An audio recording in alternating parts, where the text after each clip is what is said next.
Welcome to another episode of AutoMundial, the weekly car news and review show, where this week we have supercars from Mercedes and Ferrari. We also have new releases from Volkswagen and Land Rover, as well as a concept car from Mini. First though,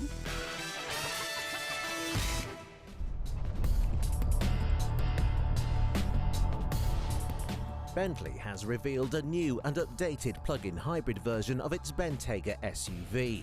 The first of two new PHEVs that the British luxury brand will release this year, the Bentayga hybrid pairs an electric motor to a 3-litre petrol V6, producing 443 brake horsepower.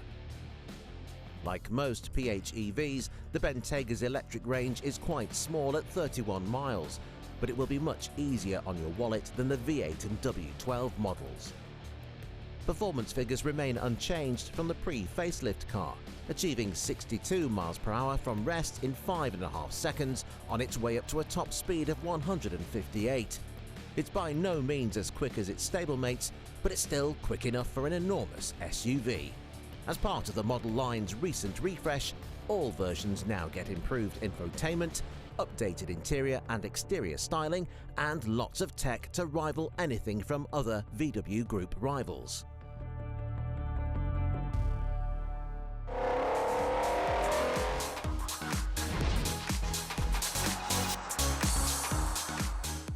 what do you do if you want a smart saloon car but don't want a flashy premium badge? Well, if the likes of the Volkswagen Insignia and Ford Mondeo are a bit too bland, VW has you covered with this, the Arteon. Recently revealed with an updated look for 2021, the new Arteon is the Passat's angry sibling, with more aggressive styling and a lower coupe-like roofline. The front and rear bumpers have both been updated, and there's a range of new colour options. But despite the Arteon's good looks, up until now it's always played second fiddle to the cheaper, more practical Passat. Now though, VW has added some versatility to the lineup with the Arteon Shootingbrake, or Estate to you and me. Unlike the saloon version, it retains a flatter roofline for more headroom and a bigger boot. In fact, with the parcel shelf removed and rear seats folded, it isn't far off a Passat Estate with over 1,600 litres of space. The interior has also received some minor updates. There are some new wood veneers available, and all cars now come with at least part leather upholstery. It also gets an updated infotainment system like the one in the new Golf, and all sorts of clever new tech like the travel assist function, which allows you to drive hands-free up to 130 miles per hour. The most exciting update, however, is the arrival of a new R model. We've always thought the Arteon deserved a performance variant, and here it is. Available both as a saloon and an estate, the Arteon R aims to tempt buyers away from the BMW 3 Series with 316 brake horsepower on tap, courtesy of a turbocharged 2-litre. Power is sent to all four wheels via a 7-speed double-clutch autobox. And of course, it wouldn't be an R model without some suitably sporty styling tweaks. In this case, the R versions get enormous 20-inch alloys, a mean-looking body kit with bigger splitters and diffusers, quad exhaust, and some body-hugging sports seats trimmed in Napa leather. The R models also sit lower and have some meaty 18-inch brake discs with 4-piston calipers up front for extra stopping power. However, the Arteon R isn't the only sporty saloon with a humble badge. This is the Kia Stinger GTS, a turbocharged V6 bruiser with 365 brake horsepower being sent straight to the rear wheels. It's a car like nothing we've seen from Kia before or since, with fantastic performance and a real premium feel throughout. In fact, step inside and you could be forgiven for thinking you just got into something with much more badge appeal. The cabin is trimmed in soft leather with lots of modern trim and a big infotainment screen. It looks the part too, with a coupe-like roofline, muscular wheel arches, and 4 massive tailpipes letting you know this isn't the diesel model. Plant your right foot and the Stinger erupts with a sonorous V6 howl as the traction control scrambles to keep the rear end in check. It's not quite an M3 or RS4, but this is a genuinely quick car, getting from a standstill to 62 miles per hour in under 5 seconds onto a top speed of 168. There is one giveaway that this is new territory for Kia, however. The paddle shift gearbox feels a little slow and clumsy compared to many others on the market, but it's by no means a deal breaker, and the finely tuned chassis more than makes up for it, making it feel much lighter than it actually is. It's a car you can grab by the scruff of the neck on a twisty road, and then let it settle down for a comfortable commute with all the luxuries of more mainstream alternatives. It's a terrific car, and definitely worth considering if you're after an affordable performance saloon. Both of these cars show that you don't need to head straight to the usual suspects of BMW, Audi and Mercedes for a quick, stylish saloon car. They're totally left field and great cars for those who want to stand out.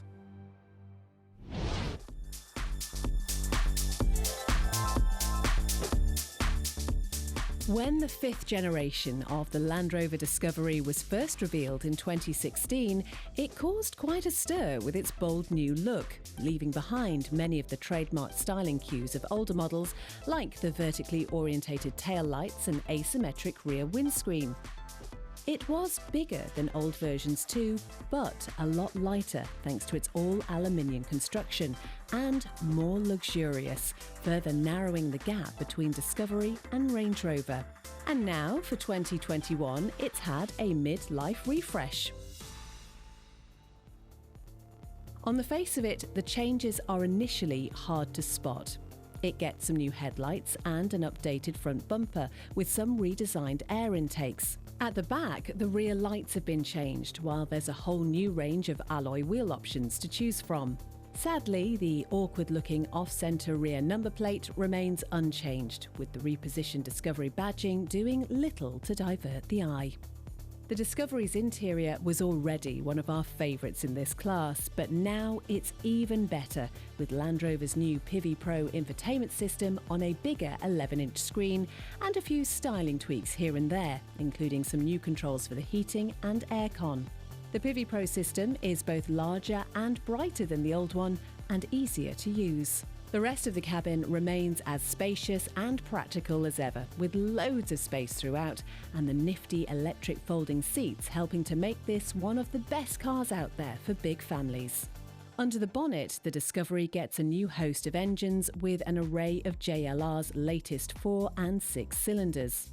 The petrol range kicks off with the 2-litre P300, producing 296 brake horsepower, while a bigger 3-litre motor rounds off the petrol options with 355 bhp, thanks to an electric supercharger and mild hybrid system. This is the fastest model on offer, hitting 62 miles per hour from rest in 6.5 seconds. The diesel selection consists of a 3-litre 6-cylinder mild hybrid with either 247 or 296 bhp and a towing capacity of up to 3.5 tonnes. All models come with an 8-speed auto box and, naturally, 4-wheel drive. And that is where the Discovery aims to stand apart from its rivals. It comes with Land Rover's tried and tested Terrain Response 2 system that automatically optimised the car for whatever surface you happen to be driving on. However, while this is still one of the most impressive off-road vehicles on the market, it still needs to hold its own against more road-focused rivals. And this is the car the Land Rover really needs to beat: the latest Audi Q7. Like the Discovery, the Q7 has had a recent facelift with an even bolder new look and more tech than your local Apple store. The already big grille has followed the current trend for German cars and has become even bigger with more chrome and some swanky new LED headlights. The front and rear bumpers have been reworked, as have the side sills and tailpipes, giving the Q7 a fresh new look. Other updates include some chassis tweaks and a new mild hybrid system carried over from the A8 limo. Perhaps the biggest change, though, is the new interior. Like the closely related Q8 SUV coupe, The Q7 gets Audi's gorgeous new generation of infotainment, incorporating 2 screens, one in the dash and one in the center console. Both are touch-sensitive, with the top screen taking care of multimedia, navigation and vehicle settings, while the lower screen operates the climate control. The Q7, like the Discovery, gets 7 seats, although it isn't quite as spacious. It isn't as off-road focused either, although we do prefer the interior, and the build quality is first class. The Land Rover then is still right up there with the class leaders. It's well equipped, endlessly practical, and gives an ineffable sense of ruggedness off-road. After the break, Ferrari's hybrid supercar and Mercedes' new track monster.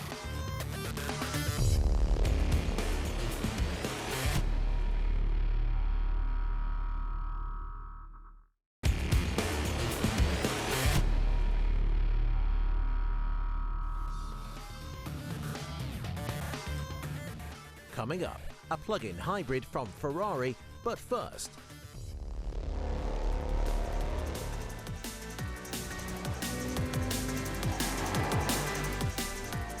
For years now, the most complicated model range has been that of the Porsche 911. With countless different power outputs, drivetrain configurations and body styles, it seems there's a 911 for everyone. And now it seems Mercedes is getting in on the act with its updated AMG GT range. The lineup kicks off with the simple, elegant and now more powerful 532 brake horsepower GT. Then there's the GTC, which gets more power and extra kit.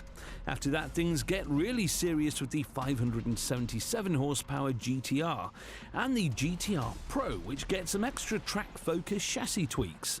Inspired by the GT3 racing cars, we thought that was as far as AMG would take the big front-engine coupe, but we were wrong.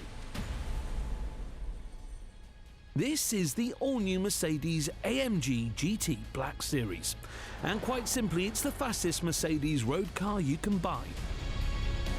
Power has taken a huge jump to 720 brake horsepower, while the 0 to 62 time is all the way down to 3.2 seconds, despite the enormous rear wing. Clearly, this is more than just a remap and some carbon bits then.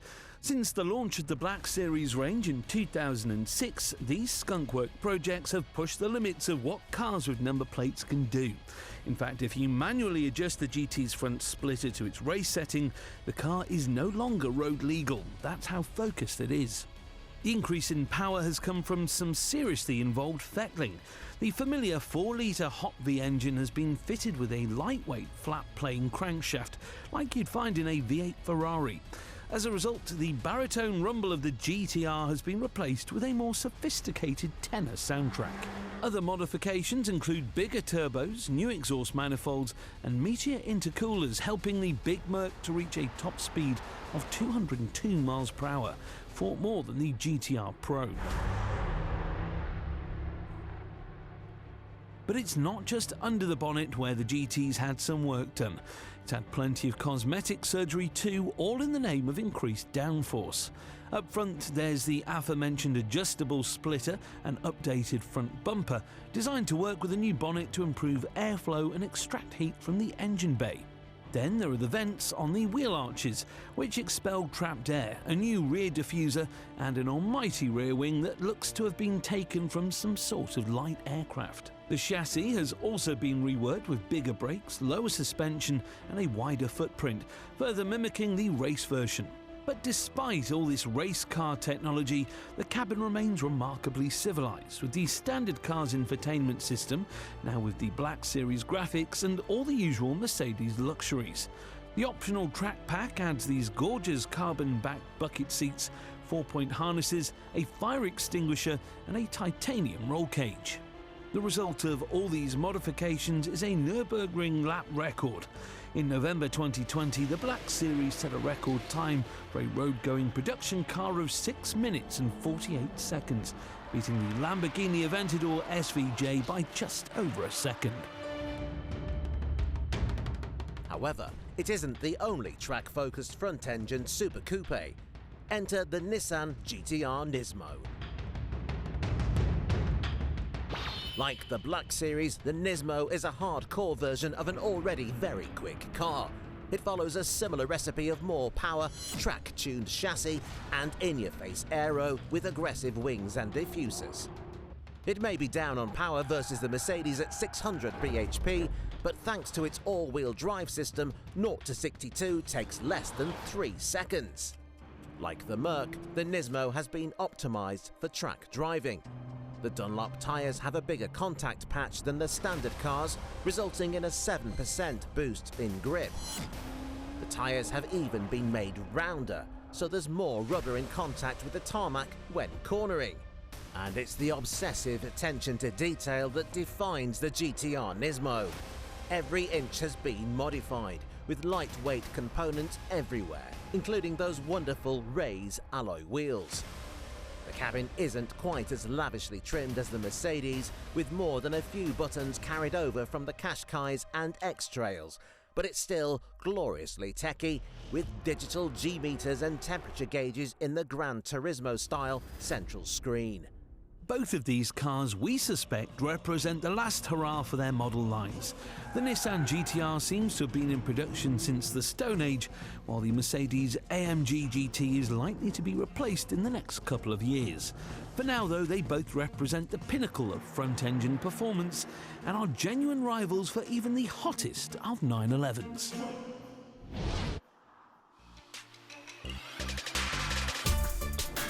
The Mini lineup has remained fairly consistent for a while now, with the word Paceman and two-seater models now thankfully consigned to the history books. It seems that Mini's designers have been feeling the itch to get creative again. And this is what they've come up with, a so-called digital vehicle vision called the URBANAUT. Looking more like a van than a traditional Mini, this living room on wheels is what the brand calls an enabler of and companion for unforgettable times. Okay then. It's easy to be cynical about left-field concepts like this, but on face value, we think this is actually rather cool.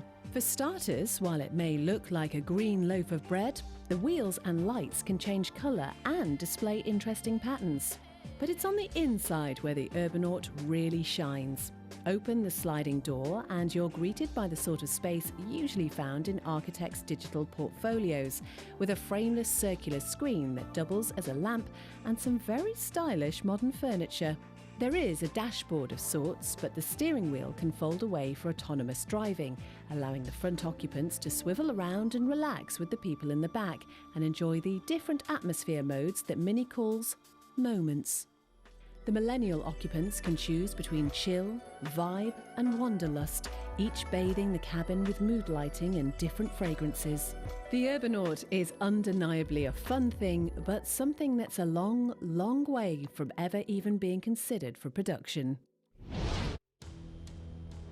This is the Ferrari SF90 Stradale.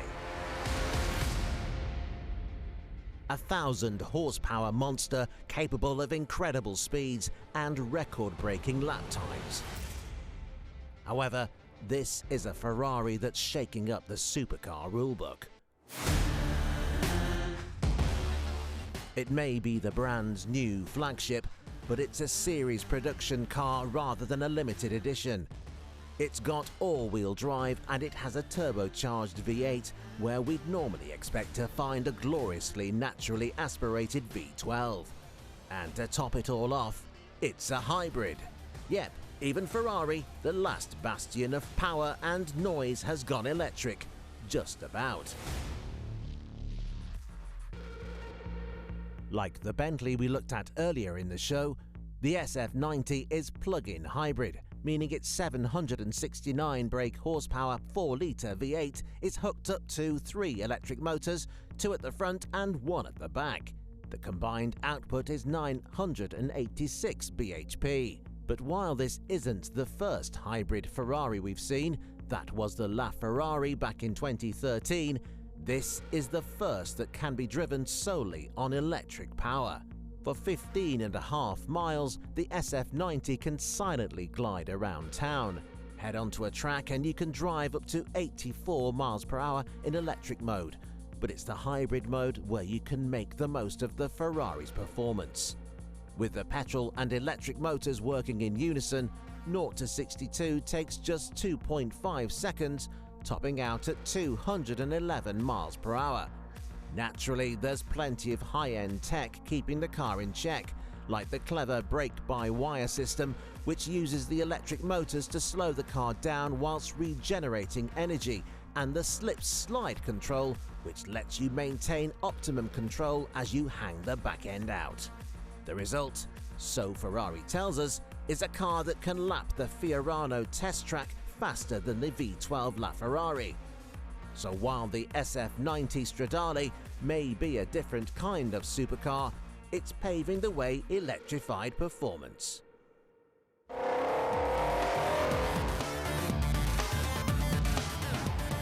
Join us again next week on AutoMundial as we take a look at the new BMW 5 Series.